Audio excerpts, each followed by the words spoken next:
As always, we'll just take a couple of minutes before I invite onto the stage our very eminent panelists for the next session, Gandhivaad to Gandhigiri.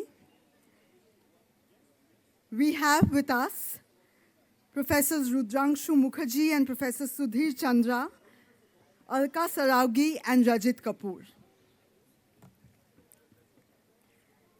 Sudhir Chandra was formerly Senior Fellow, Center for Social Studies, Surat, Gujarat, and Visiting Professor, Institute for the Study of Languages and Cultures of Asia and Africa, Tokyo University of Foreign Studies.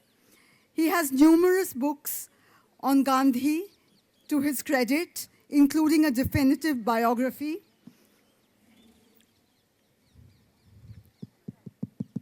Rudrangshu Mukherjee is the Chancellor and Professor of History at Ashoka University, of which he was also the founding Vice Chancellor.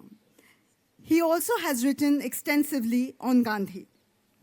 They are joined by well-known Hindi novelist Alka Saraogi, who has written on Gandhiji and Sarala Devi.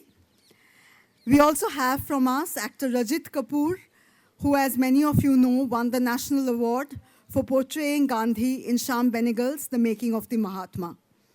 In conversation with them is Sujaan Mukherjee. Sujaan is currently curator of Birla Academy of Arts and Culture. May I request all our eminent panelists to take the stage, and I now hand over to Sujaan. A very good afternoon, fading into evening, to everyone who has gathered here today. Thanks to Coal India Kolkata Literary Meet for organizing what promises to be a very interesting panel. It's a pleasure to be here with the eminent persons on stage. And in a sense, while we were discussing this panel, it also struck me that a figure as multifaceted as Gandhi really requires many lenses, many perspectives to unpack. I wouldn't even say discover, because I think we are still quite far from achieving any such thing. So in a way, this feels like a very, a session where the speakers have understood the figure from their perspectives, but also understood it through different kinds of affective relationships with Gandhi. So scholarly engagement, Sudhir, he talks about, it's almost a question of faith that you speak about, right? Faith and suspicion are the two sort of things that you regard him with when you're writing your the introduction to the second edition.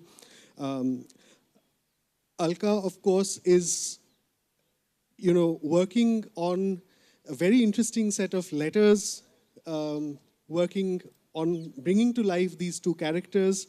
And of course, there's Mr. Rajit Kapur, who has played Gandhi. So in fact, we will start with a clip that he has very kindly shared with us. So can we just have that on the screens, please? I will not leave this compartment. Where does it say reserved for Europeans only? Please show me. Get off my train. In the luggage van. That's for you.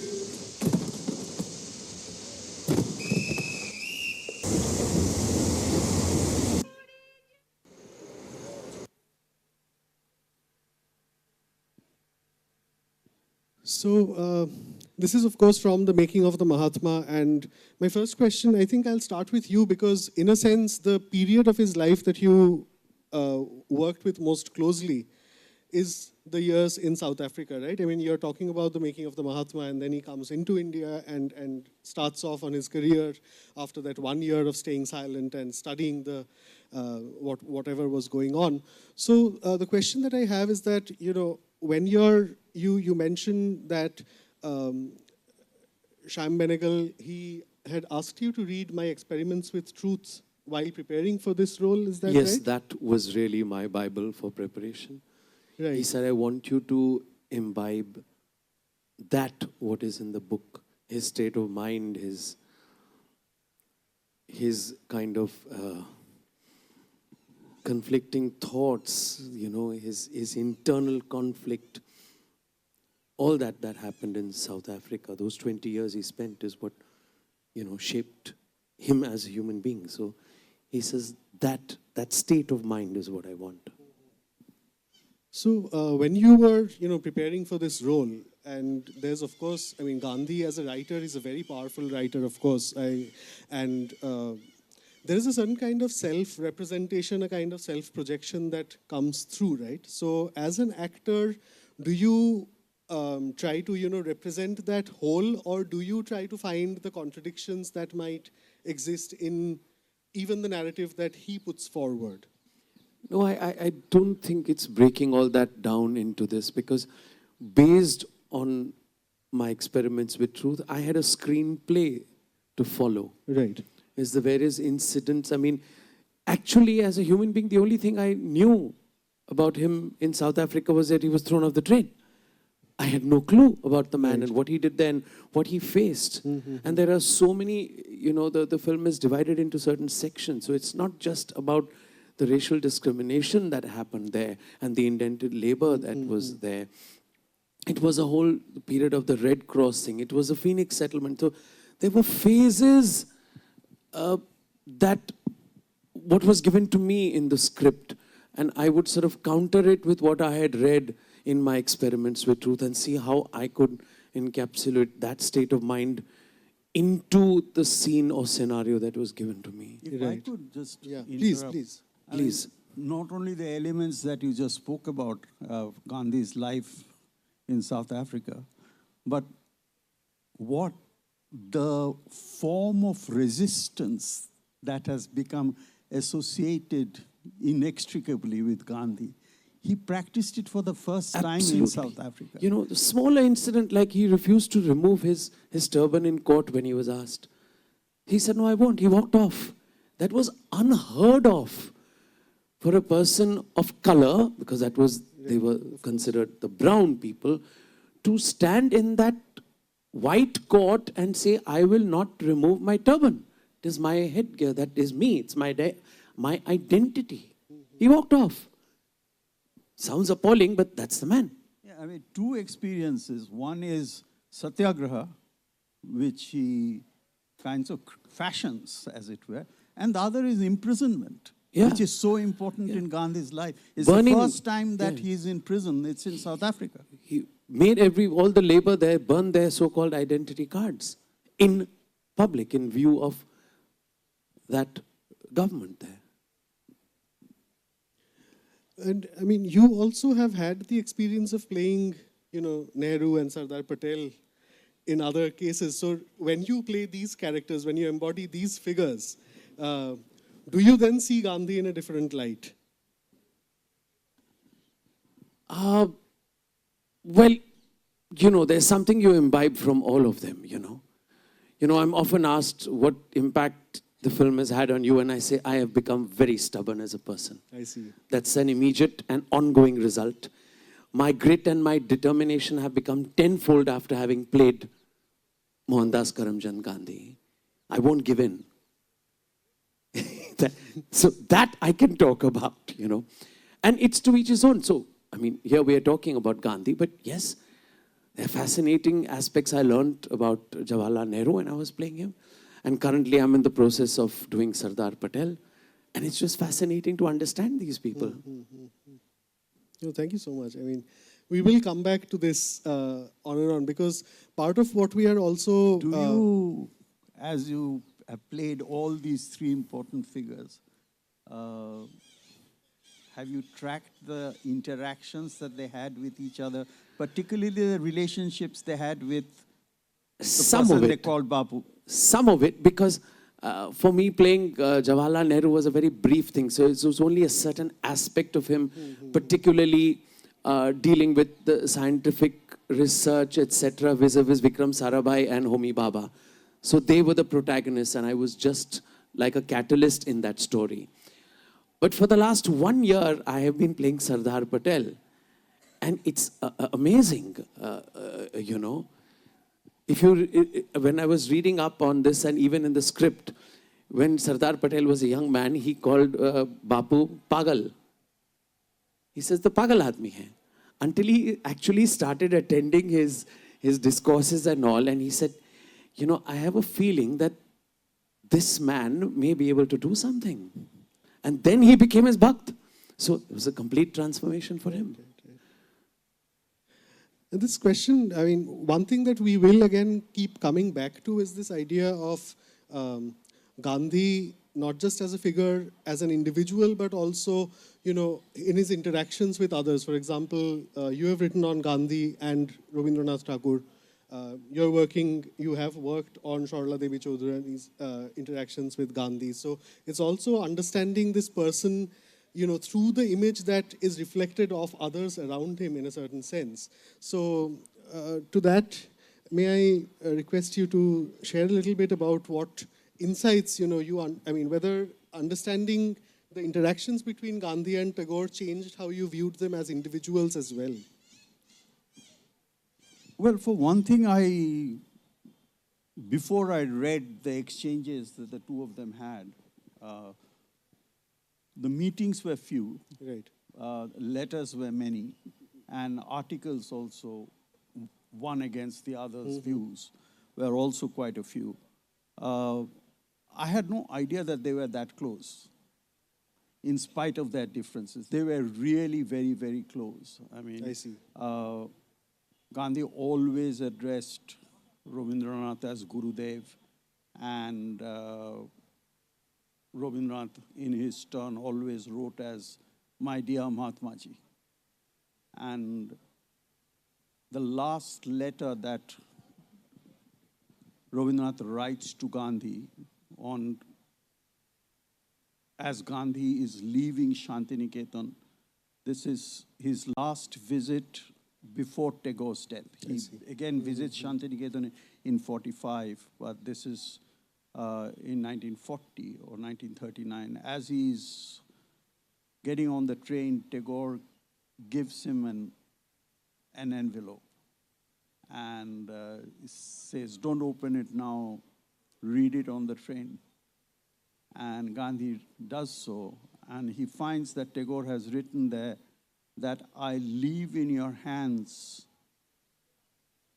the future of my most precious possession, Vishwabharati."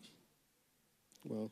So he bequeathed that to Gandhi, even though in an earlier correspondence, when Rabindranath had made Gandhi a life trustee of Vishwabharati, Gandhi had actually turned down the honor. He said, you know, I can't give the time that is required to such an institution. But in spite of that, Rabindranath, in his last parting gesture, it so turned out to be the last parting gesture. This is what he did.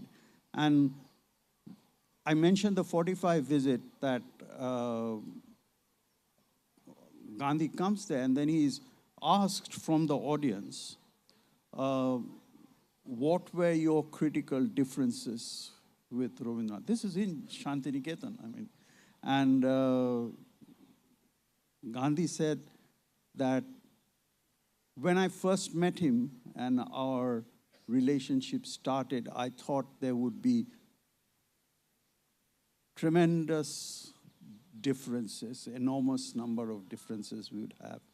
And then I discovered as we progressed that actually I had none. And that's how the friendship worked. And Rabindranath himself, it's a very telling quotation, 1928, I think, in a question from Meera Bahan, Madeline Slade, as she was originally called, the daughter of a British admiral who came to Gandhi, and Gandhi called her Meera, and therefore Meera Bahan.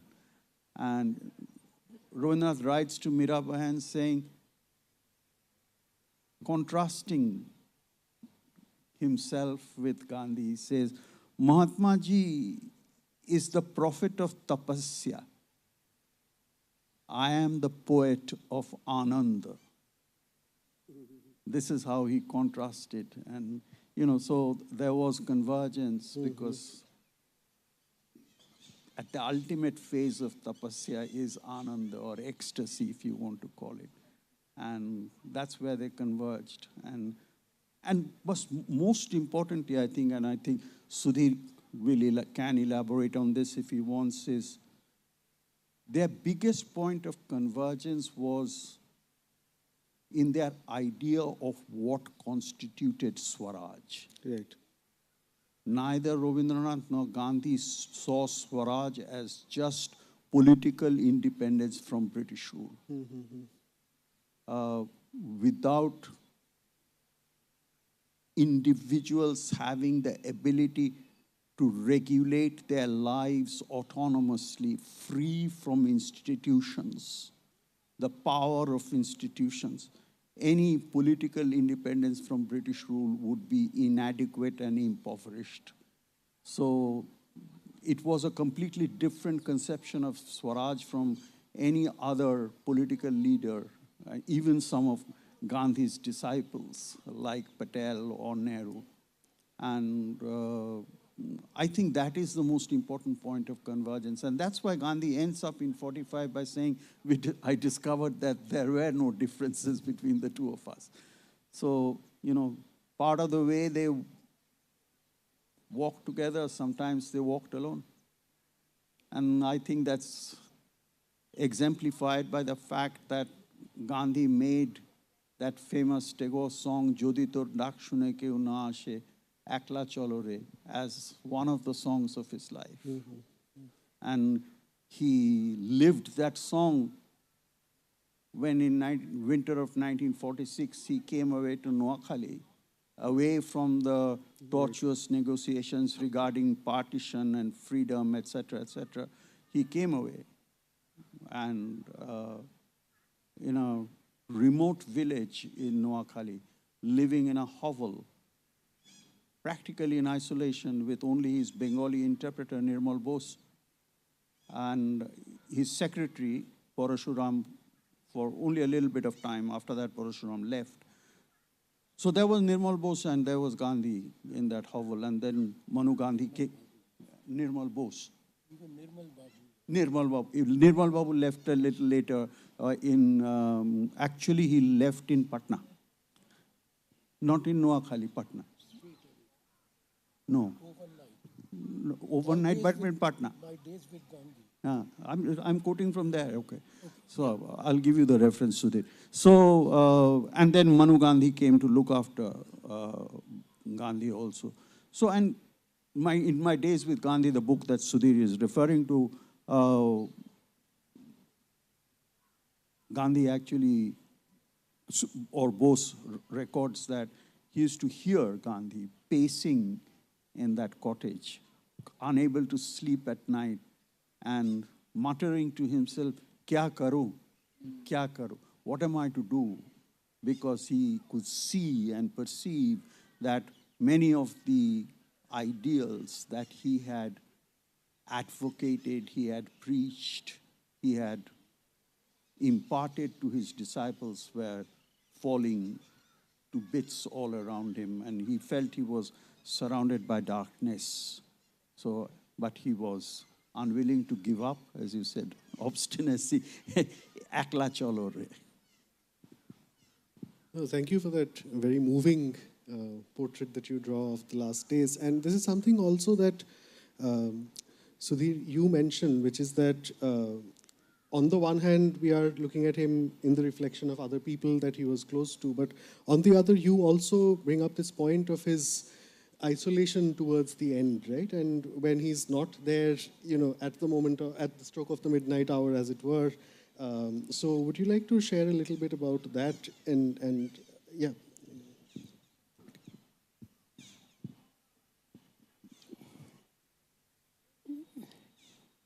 See, friends, there are 4 books on Gandhi's last days. And I think the best account of Gandhi's last days is to be found in N.K. Bose's My Days with Gandhi. You have Pyare Lal, you have Braj Krishan Chandiwala, and of course, Tendulkar. Now we have the second volume of Manu Gandhi's diaries. Right. But Rudrangshu, Manu's diary, I don't think talks about Gandhi the same way as. Yeah, of course. But for me, these four stand out. And among these four, it is N.K. Bose. I don't think any Indian scholar or any Indian has understood Gandhi better than N.K. Bose did. And N.K. Bose gives a quotation. He says, Bapu in Nuakhali said to me, तुमने मेरा लिखा चाट लिया है. Now, you have virtually swallowed everything that I have written. And from these four persons, I moved on to Gandhi's Prarthana Pravachan, the last two volumes, which begin in April 46 and end on the 29th of January. I want to share with you some of that agony, some of that loneliness that Gandhi was reduced to. There can be many ways in which I can talk about it, but for lack of time, I'll only give you a short account of his Prarthana Pravachan on the 2nd of October 1947.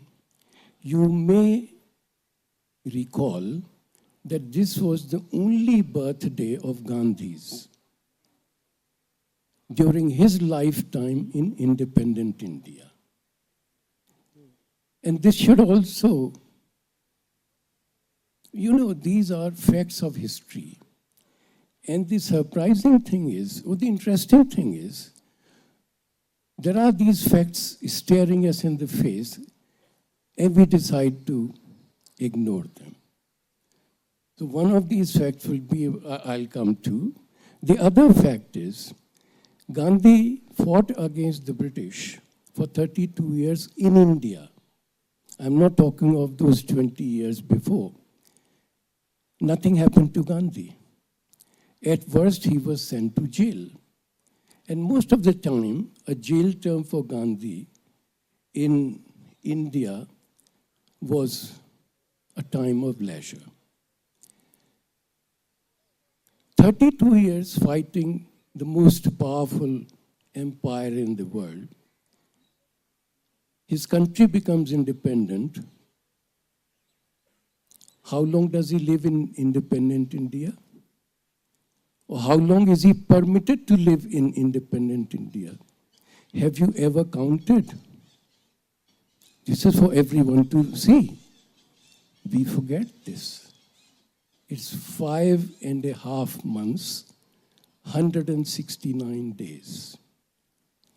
It's not just a question of how long is he permitted to live in independent India. It's also a question of the kind of life he had during those 5.5 months. So now I come to the Prarthana Pravachan on the 2nd of October. Permit me to quote Gandhi in Hindustani, which is what he said. But if you have any problem, I can translate it. Without any preface, the old man says, आज मेरा जन्मदिन है, तो इसमें खुशी की क्या बात है? ये मातम का दिन है, a day of mourning. एक वक्त था जब मैं 125 साल जीना चाहता था. अब मेरी वो इच्छा खत्म हो गई है. आज मैं 79 में मैं प्रवेश कर रहा हूँ, एंटरिंग माई 79th ईयर। अब मैं 100 भी नहीं जीना चाहता, 90 भी जीना नहीं चाहता। ईश्वर से प्रार्थना करता हूँ कि वो मुझको उठा ले। And 5 days later, he tells his audience, और आप लोग भी मेरी इस प्रार्थना में शामिल हो जाएं। You also join me in this prayer कि अब वो मुझको उठा ले। Now we all talk of Gandhi's assassination on the 30th of January. For a man of action to not want to live, to pray to God, please bring my life to an end. I only want us to try and understand what kind of life he must be having during those last days. I will not take very long, just one more thing. Once he was asked, he would say, ये मैं जो आपके सामने बोलता हूँ, whatever I say every evening, day after day, and I keep repeating the same thing, ये मेरे दुख की कथा है. This is the tale of my sorrows.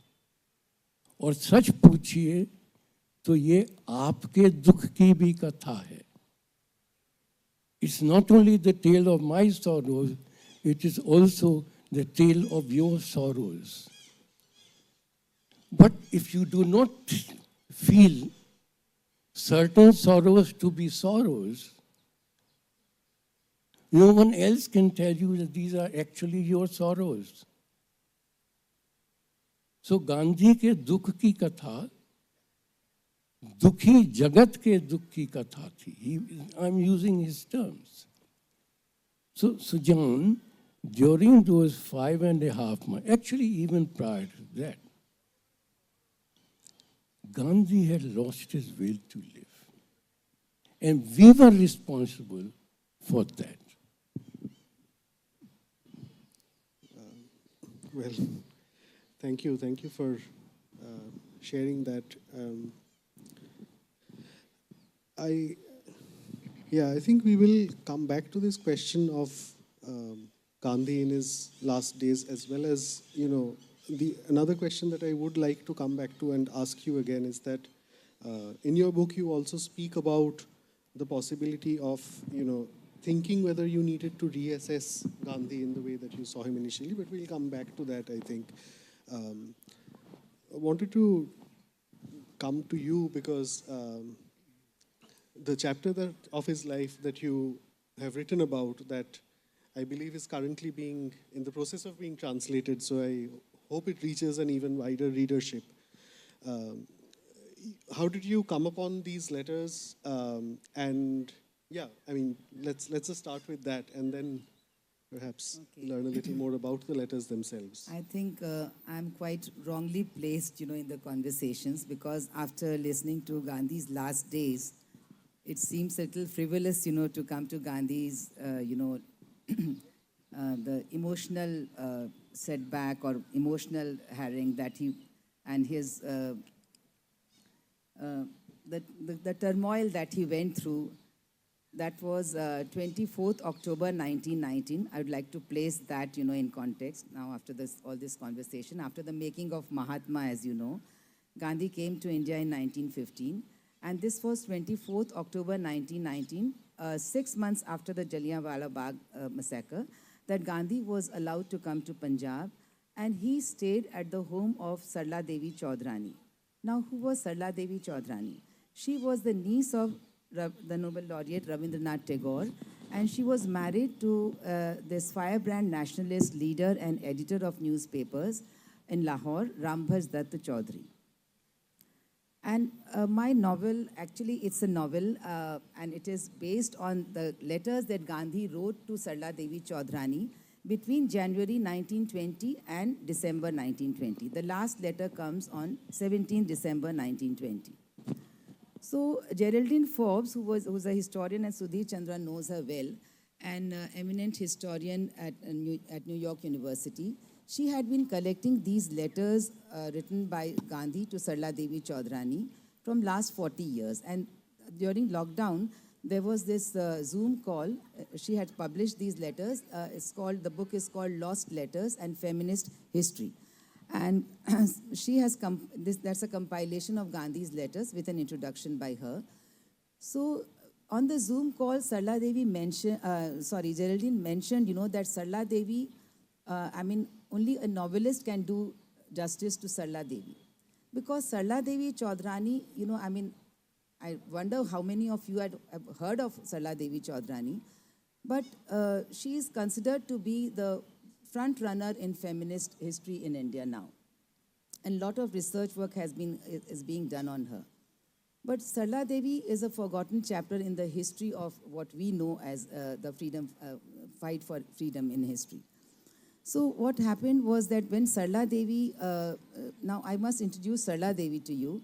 Sarala Devi Chaudrani was just not a niece of Nobel laureate Tagore, but she in her own rights, she was a very talented woman, much ahead of her times.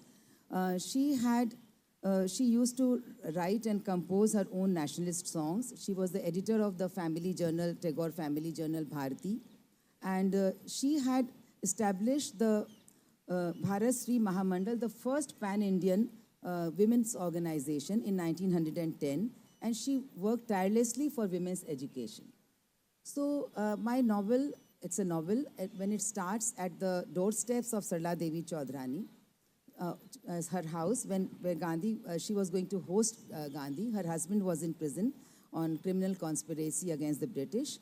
And she stands on the doorsteps, and Gandhi, in a silk sari and the signature and pearl necklace in her neck with her 12-year-old son Deepak. She is 47 now. And Gandhi tells her that of the memory that when he had first seen Sarala Devi, that was in 1901, 19 years back, when she was singing on the stage this song composed by her, Namo Hindustan, with 50 women, leading a chorus of 50 women, and how this song had stirred, the heartstrings of all the people present there. And Gandhi, when he reminds her that the memory is still fresh in his mind, so Sarala Devi laughs, and her laughter is like a string of pearls, breaking away. And Gandhi is so fascinated by her laughter because he had never seen, it's quite extraordinary, because he had never seen an Indian woman laugh so freely. And he tells her, your laughter is a national treasure. You must laugh it away, Sarala. You must laugh away everything that is happening to you, Sarala. And if you are wondering from where did I get this piece of information, Sarala Devi Chaudrani, in her autobiography, Jiboner Jhara Pata, which also has 2 translations in English, she mentions this happening. And so I chose it, as the beginning of my novel. So it tells you, what Gandhi wanted women to be. And Gandhi was very much mesmerized by her persona, by her talents. And Gandhi saw in her the possibility of being his intellectual partner in the freedom of the country, in bringing out the women, the state of women, what was it like in 1915. And he wants her to bring out the women to join the national movement. And this is what Geraldine Forbes calls a political friendship between M.K. Gandhi and Sarala Devi Chaudrani. But now, when I started reading the letters, we have all known Gandhi. Gandhi has been quite a part of my consciousness as a writer. In my first novel, there is a woman who's a planchet expert, and she calls Gandhi's soul every time. But she finds that Gandhi's soul is always weeping, and when she tells Gandhi's soul to go away, he doesn't want to go away. And for unknown reason, she finds Gandhi's soul weeping.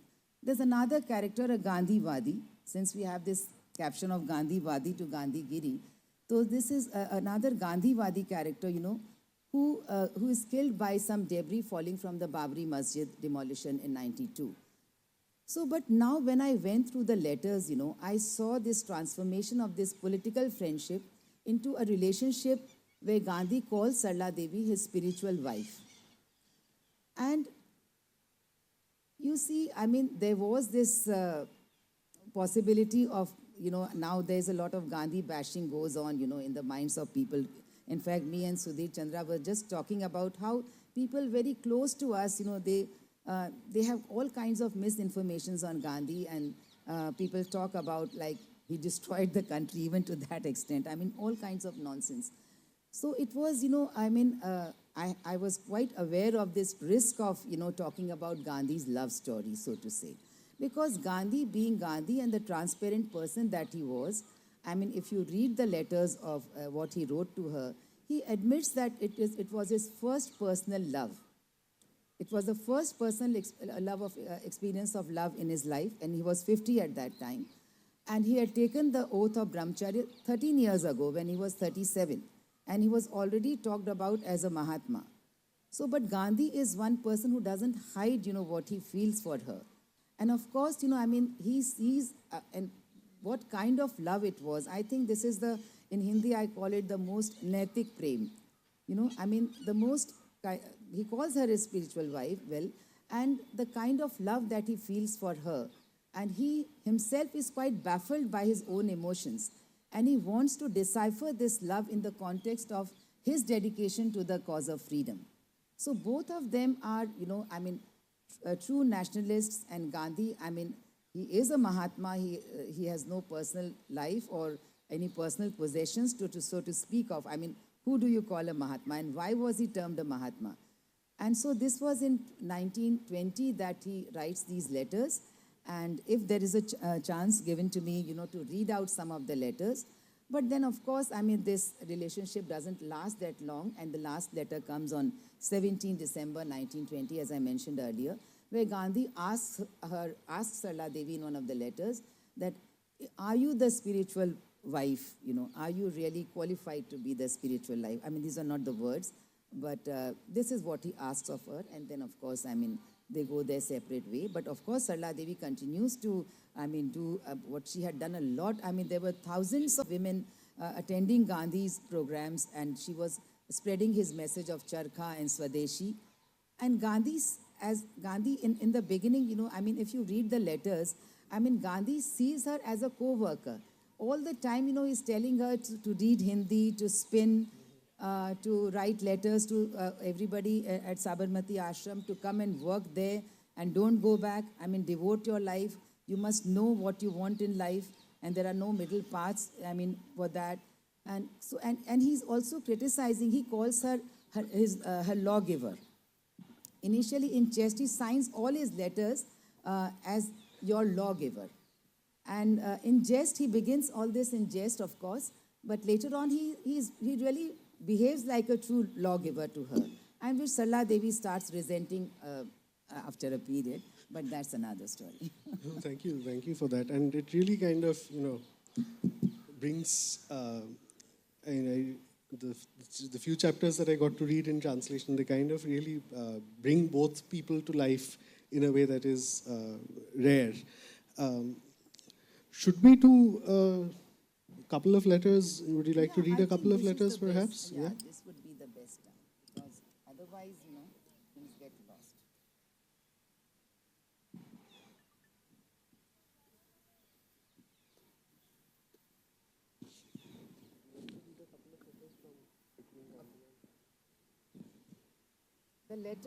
The letter on 22nd March 1920, Gandhi writes, "It is early morning and you occupy my first attention.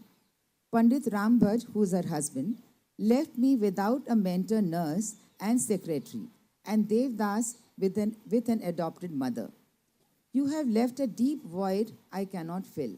Your wonderful affection deserves analysis. You have an analytical and clear brain. I therefore love to talk to you about my experiments and prize your helpful criticism of them. Your music is a tonic for me. You thus have made yourself indispensable to me. Yet on the same day, in another letter to her, he writes, I want you to live outside yourself. You are too self-centered, and calls himself her lawgiver for the first time. In another letter on the same day, he was writing, they promised each other to write a letter each day, but Gandhi was sometimes writing her even 4 letters in a day. He asks her to come to him if she can persuade her husband, and instructs her to show all his letters to Pandit Rambhas Dutt Chaudhary. On 16th April, he writes, I missed you during my morning walk today. I wanted to share the joy of seeing the moon rising at 5 a.m. with you. On 27th April, it is becoming more and more difficult, this parting. I look at your vacant seat and feel utterly disconsolate. No woman and no man except Kallenbach has so filled my life as you are doing just now. It is to me proof positive of previous incarnation and association, a slight meeting to ripen into an unbreakable and abiding companionship. What to do with it is the question. You and I must do some hard thinking, and so should Panditji. We must make this affection a living reality for India. Then only can it be a blessing to us and to others. So, letters coming, in public view, and as his legacy kind of extends in different directions, so many years, over 70 years after his passing. Apart from the kind of criticism which is, like you're saying, some of it, of course, is misinformed, ideologically driven, all of that.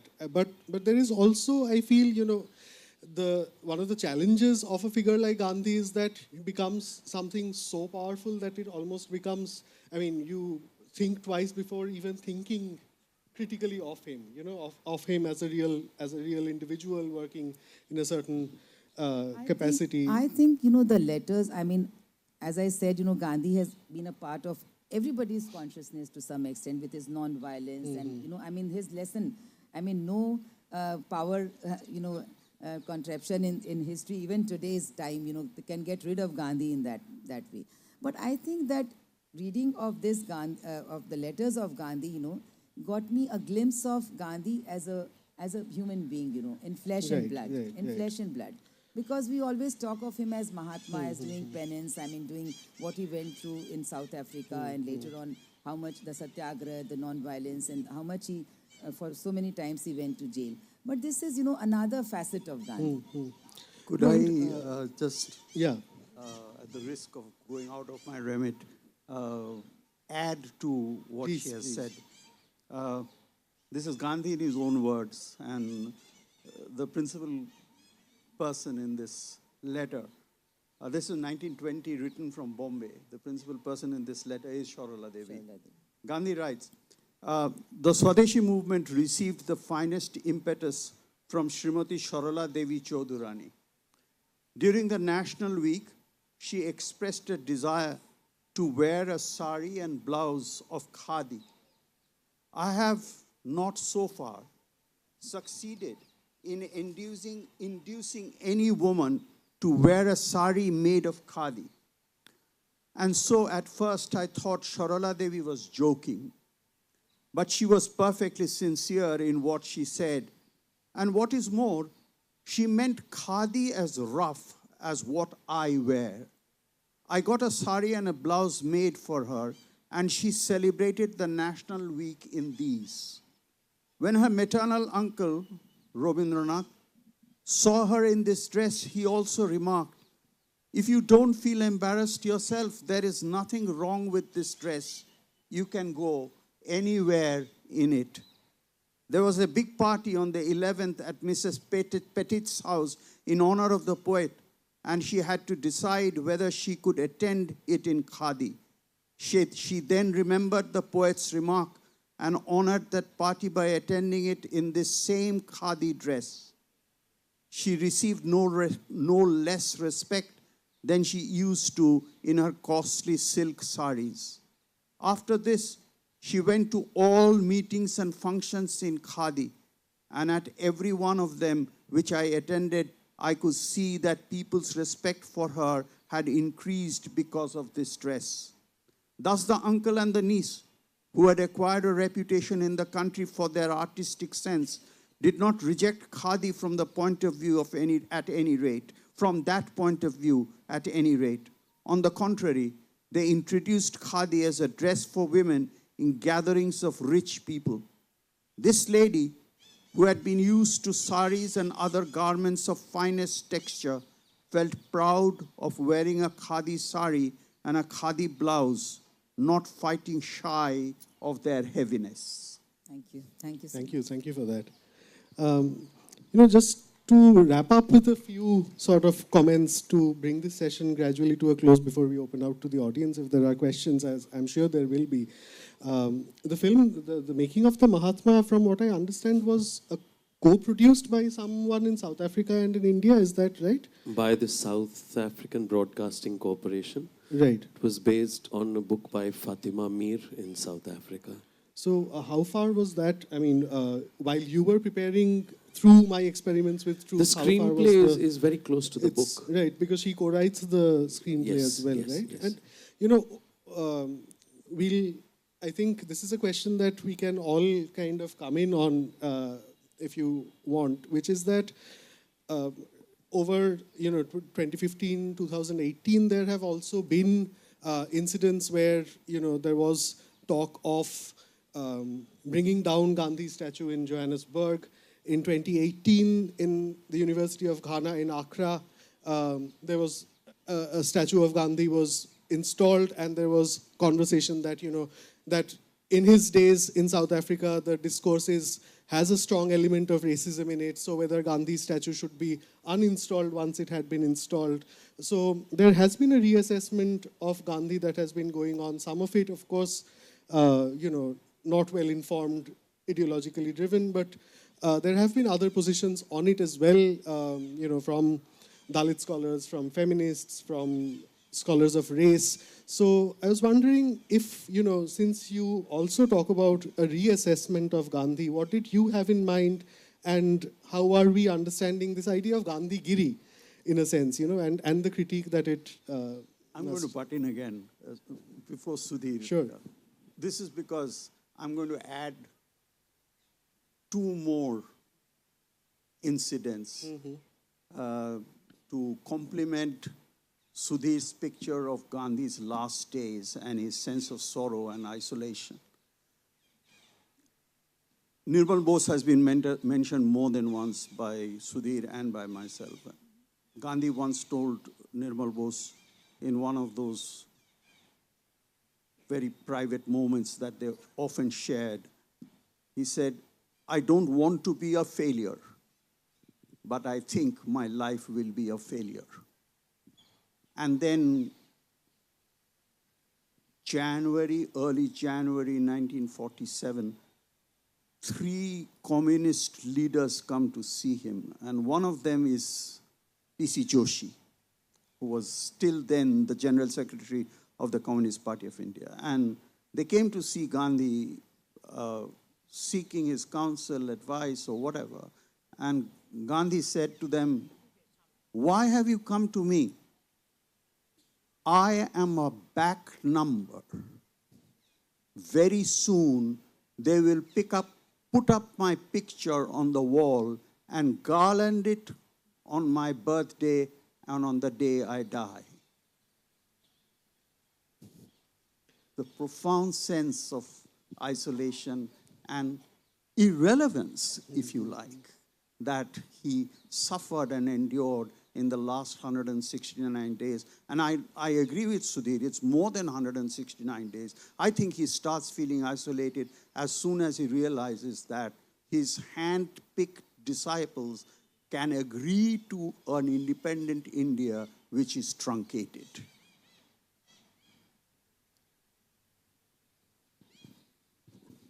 Well, since this question of Gandhigiri, which was to be the main theme, has come so late, I want to say that to talk of Gandhivaad or Gandhism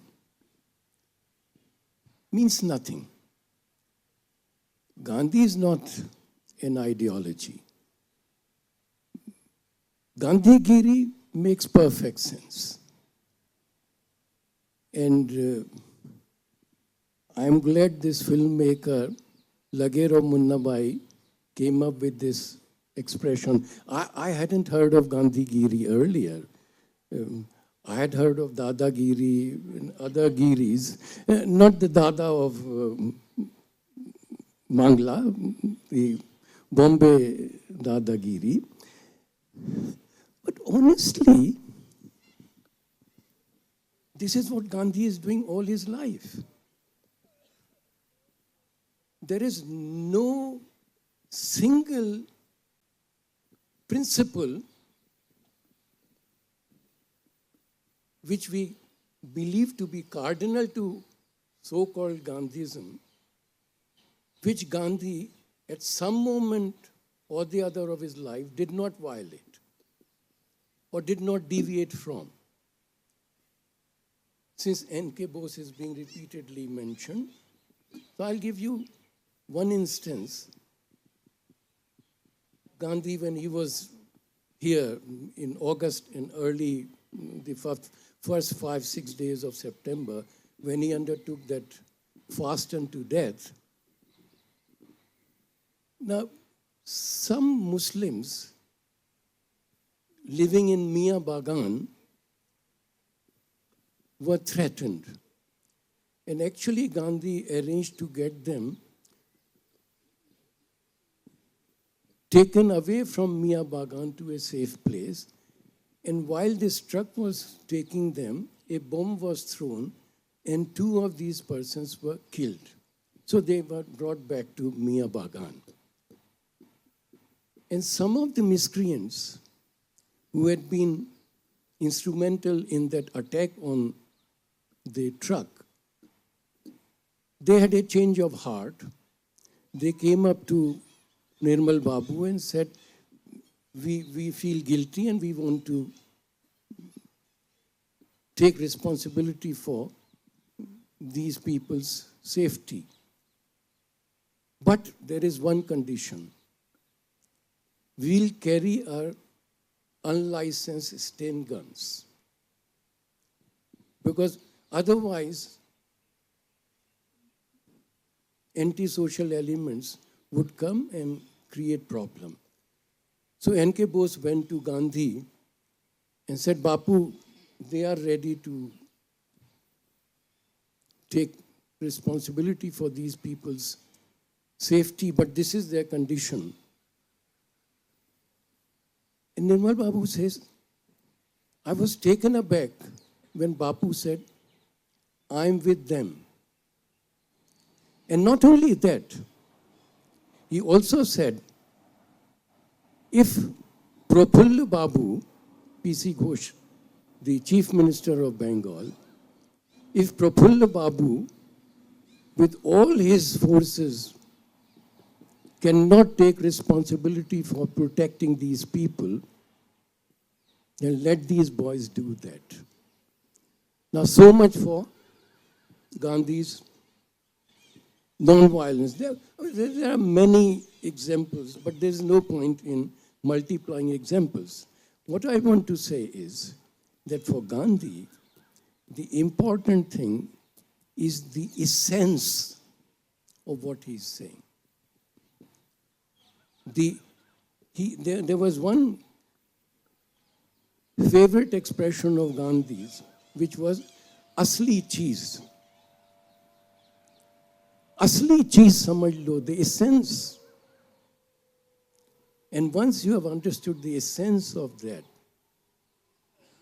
do as you consider proper, prudent, and wise. So Gandhigiri, which is actually trying to implement Gandhi's ideas, principles, in the altered circumstances of our lives. That, to my mind, is Gandhigiri. And that is the only thing which makes sense. Thank you. Thank you so much. If are there any other responses, or should we open it out to the audience for a couple of questions? Do we have time for a couple of questions? Yeah? Okay. So I think we have discussed several aspects, the consistencies, inconsistencies, Gandhi as seen by others, Gandhi in isolation, in loneliness. So I think we will bring this discussion to a close with questions from the audience. If there are any, I can see a hand. Hello. Hello. Can I hear? Hello. Yeah, thank you. Good evening. It was very inspiring to hear about Gandhiji's last days. But I thought that the session was, as far as the brochure, was about the enduring and the fast-changing ways we engage with Gandhi. So, what are the comments on that? How do we do that? That was my question. Anyone?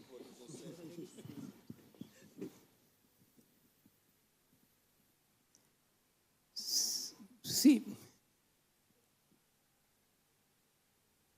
it's just a chance how a certain discussion takes off, and then it develops its own dynamics.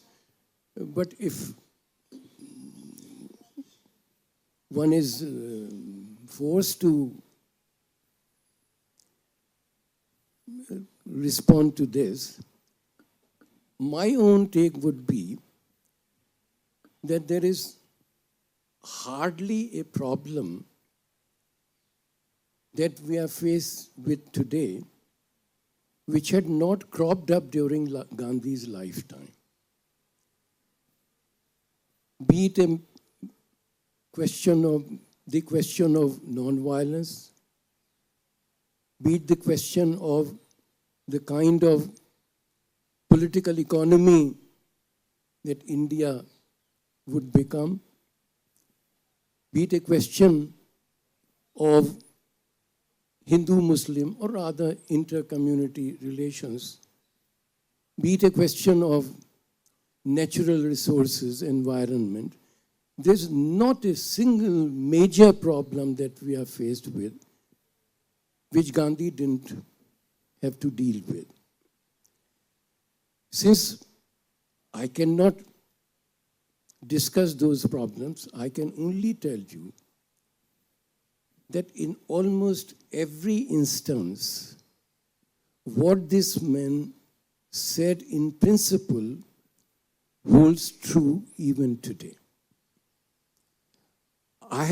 We were told that we would have to read out from our writings for 5 minutes just to give an idea of Gandhi's continuing relevance.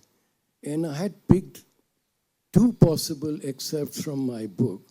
One was about temple destruction, and the other was about major problems that we are faced with. Since there is no time for that, the next session will. So I'll only give you one example. In September, mid-September, Gandhi went to Chandni Chowk to meet, to Gurdwara, whatever. When he came back, he realized that he had not seen on the entire way a single Muslim. So that evening he said, "Today I went to Chandni Chowk and did not see a single Muslim. What kind of India are we building?" And then he said, "What will you do about these Muslims? And even if you have sent away these Muslims, what would you do about this Jama Masjid, the largest mosque in the world?" Which is not true, factually. That's not material. What would you do with this Jama Masjid? Would you convert it into a Shivalaya? Or would you make a Gurdwara there? And he said, if you think you can convert it into a Gurdwara or a Shivalaya, I tell you that will be the end of Hinduism and Sikhism.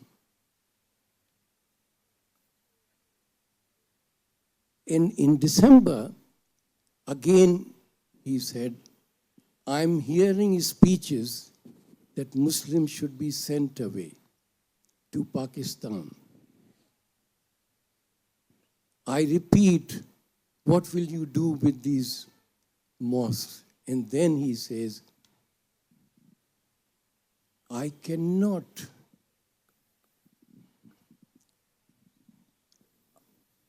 understand what is going to happen. Maybe God does. And friends, I'll make only one comment and leave you to think about it. Gandhi did not know. We do not know if God knew, but we certainly know now. We have not only done what was inconceivable for Gandhi, we take pride in that, and we valorize and enthrone those who did that. Thank you. Thank you so much for those comments, which I agree. I mean, this was certainly an important part of the discussion, and thank you for that question as well.